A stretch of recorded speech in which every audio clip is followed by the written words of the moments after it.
What's happening, y'all? What's going on, man? I got a story to tell. Man, I got a story to tell y'all. I just got robbed. I got robbed, man. I am going to tell y'all this story. Let me check my sound as always. But you got to hear this story. But this solidifies why you need a hustle. You hear what I'm saying? Whoa, let me check this. So, everything I'm saying and everything I'm going to tell you today going to solidify why we need a hustle. And just I did something stupid. But I want you to use this as an opportunity to help you. So I'm upset. I'm really upset because I believe it's more to it than my bank actually saying. So let me kind of break it down for you. Okay. So I get a call yesterday from my bank.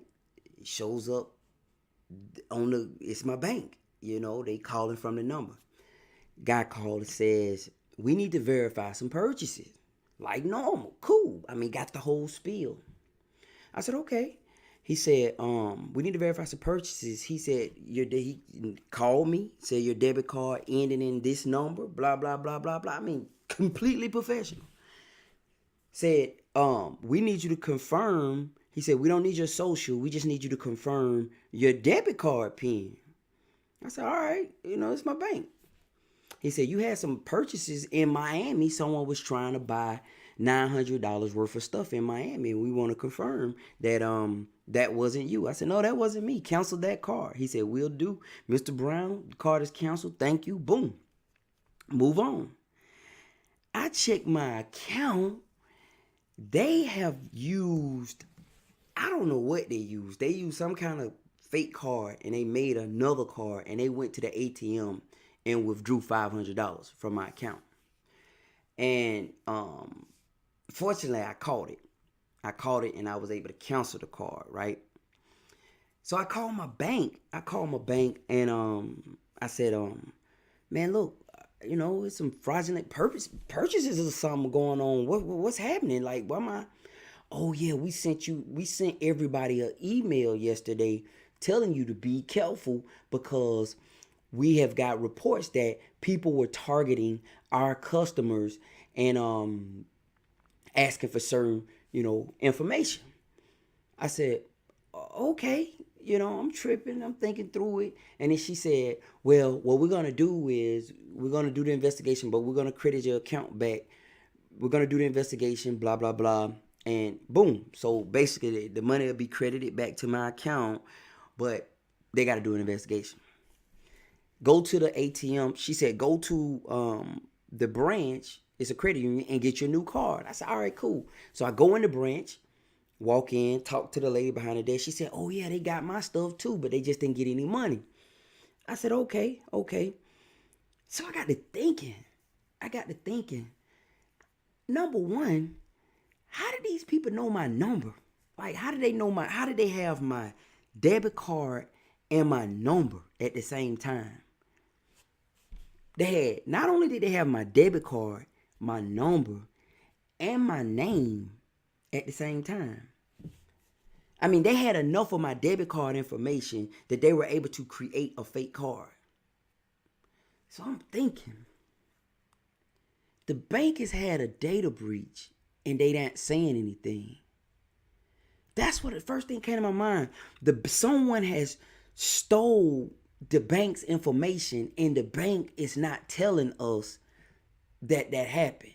Because the lady was so nonchalant when I talked to her. She was just really nonchalant. She was like, yeah. I mean, it was really cool. Like, it wasn't like, Mr. Brown, we need to hurry up and cancel your card. It wasn't none of that, man.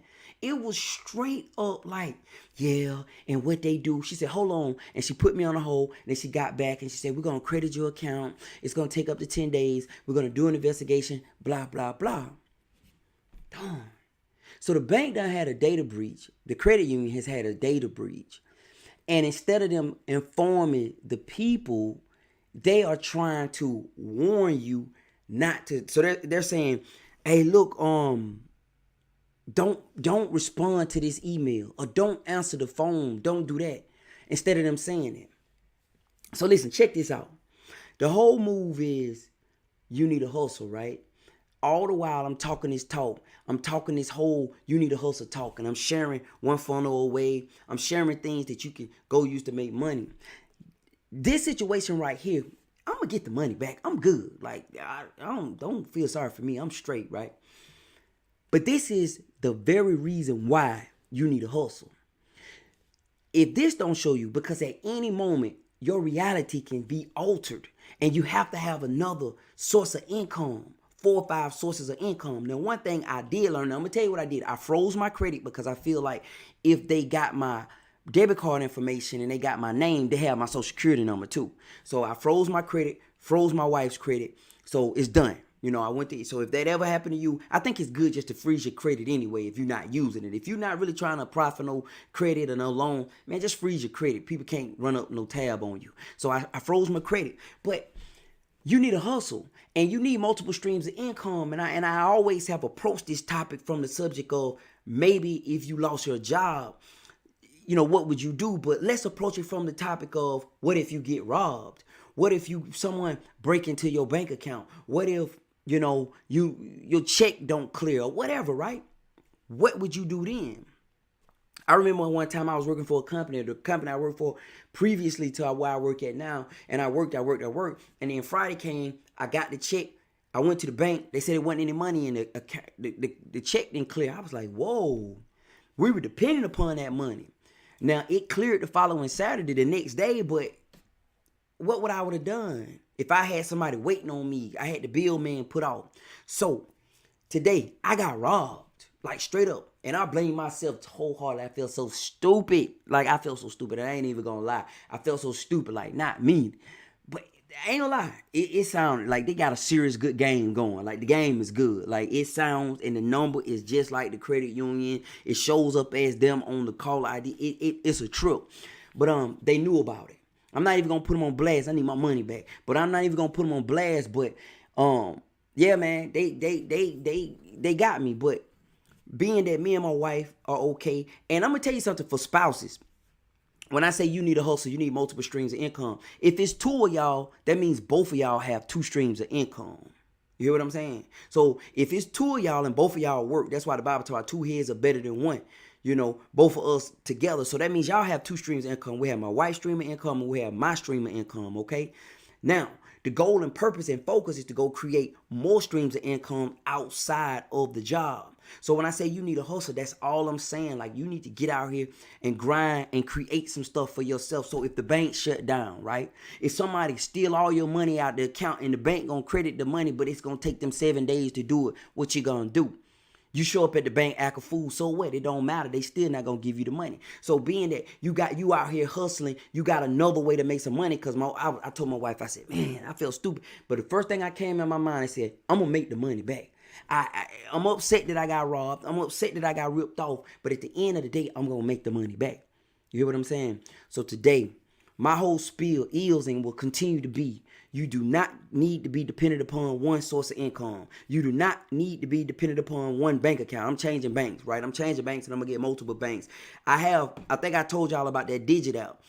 I'm cool. Like, I've been putting money in Digit for a while now. So I got a built up resource, right? I'm good. I'm good. Like, I got anything was to get worse to worse, I can bam, hit that. I'm all right. So that's another thing you need to do, right? All my hustlers out there, a lot of people say, don't save your money, put your money to use. Now, I agree to that up to an extent. I got that Dave Ramsey / Grant Cardone mindset. Like, that's a heck of a mixture. Dave Ramsey, make sure you always got at least $1,000 put away for emergency fund. Grant Cardone, burn the boats and, go forward. So it's a mixture that I have. But yeah, man, listen, I've learned from this right now.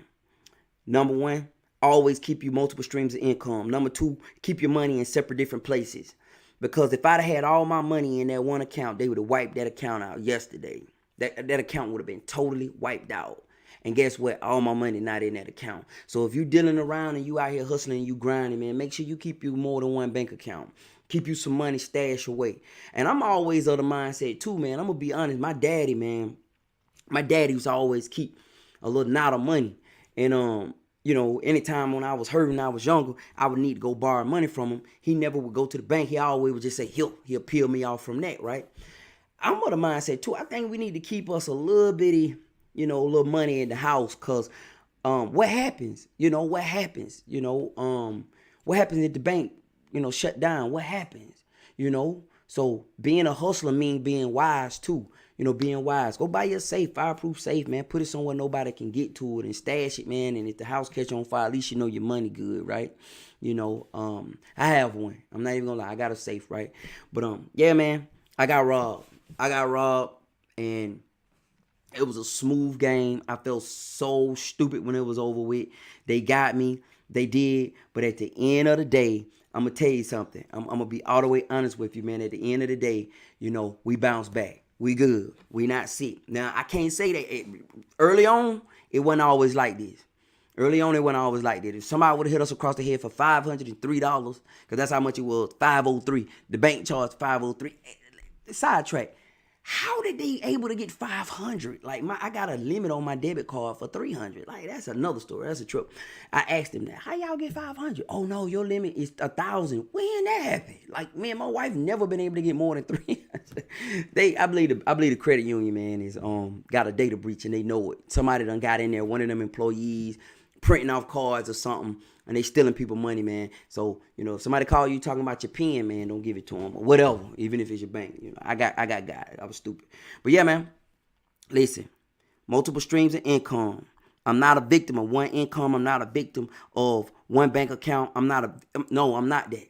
So you got to go and create that for yourself. And for all you guys sitting around like dumbfounded, like you don't know what you possibly can do. You smart enough. You can go figure it out. It's just that you're lazy and you're fearful. I'm just being real with you. Like you scared and you fearful and you lazy. Take that focus that you give to your job. Take that dedication that you give to everything else. I was listening to a book. He said, you got focus, you got dedication, you have commitment. You just not doing it for the right reasons. You're not committed to the right stuff.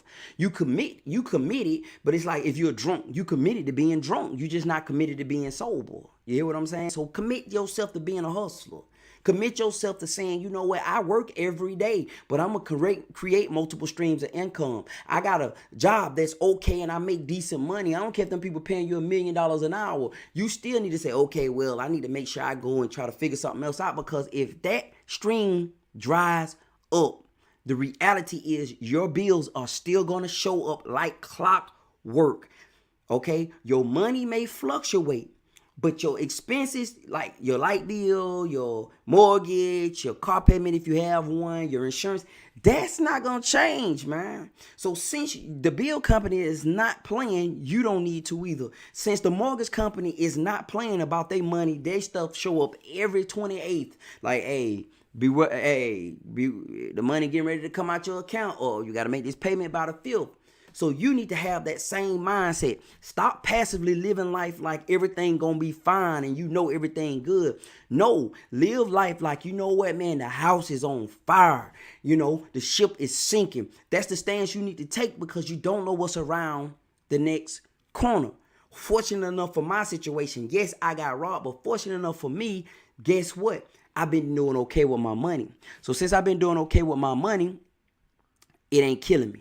It ain't the end of the world. You know what I mean? It's not the end of the world. I'm not dead in the water. It's not like, man, you know what, man, it's over with, man. I don't know what I'm going to do. It's not like that. All right. And I thank God for that. But I also am very cognizant of not being a victim to anybody or anything. So you take that same stance. Hey, man, look, this Larry. I'm about to wrap it up for today. I'm going to be done. But I just want to tell you guys my experience. I like to share with you. Okay? I like to share because I want this to be an encouragement to you. Be an encouragement to you that you need to do something about it. Don't take this stance of, I'm going to be all right, the Lord will provide it. He is providing. He providing you with health. He providing you with wind in your lungs. He providing you with legs, arms. He providing you with a mind. That's his provision. You hear what I'm saying? He said he created a garden, but he needed a man to tend to it too. He told man, look, be fruitful and multiply. So he gave man a mandate. You know, you go in the first Psalms, he talking about being planted by the rivers of living water. He talk about everything you do being blessed. So you have a mandate, a heavenly mandate to go create, to go multiply, to go be fruitful. You hear what I'm saying? So today, I want to encourage you. Cut the TV off. Give yourself 15, 20 minutes, 30 minutes, an hour extra. Figure something out. You know, this is not rocket science. It's not all this stuff you idolize. These people you see getting money. These people that you see scrolling up and down on social media telling you, "Hey man, you can have one of these cars too." Man, these are not geniuses. These are just people that's committed to learning more. They committed to being self-sufficient. They're saying, I don't want to be a victim of the world. I don't want to be a victim of an employer. I don't want to be a victim of a bank shutting down. I don't want to be a victim of a credit card company. I want to be self-sufficient because at the end of the day, my bill company is not going to play with me. At the end of the day, you cannot control if you got something genetically in your blood system that's going to cause you to develop a tumor or cause you to develop some kind of blood situation where you got to go to the hospital. But what you can control is the type of hospital you're going to be able to go to, the type of treatment you can afford. You can't control that. So people say, well, you know, life is, no, man. Life is like that. You can't control if you're going to get sick. You know, sometimes people just get sick, but you can control the type of treatment you'll be able to afford. Believe that. All right. You can control what type of, if you're going to die, how the treatment going to be on my way out. You understand what I'm saying? Am I going to be somewhere suffering, or I'm going to be chilled out, calm, cool, getting ready to go see the Lord. Anyway, all right, man, I'm done, man. All right, I'm choking in here talking about being in hospitals. Hey, man, look, this is Larry. I appreciate you guys for watching, man. I love you all, man. Use my example today as an opportunity for you to grow. Wise people learn from other people's mistakes. Smart people learn from their own. A fool never learn it all. All right. This is Larry, man. I'm going to ease on out of here for today, man. Go on out there and establish your hustle. Figure some things out. All right. Hey.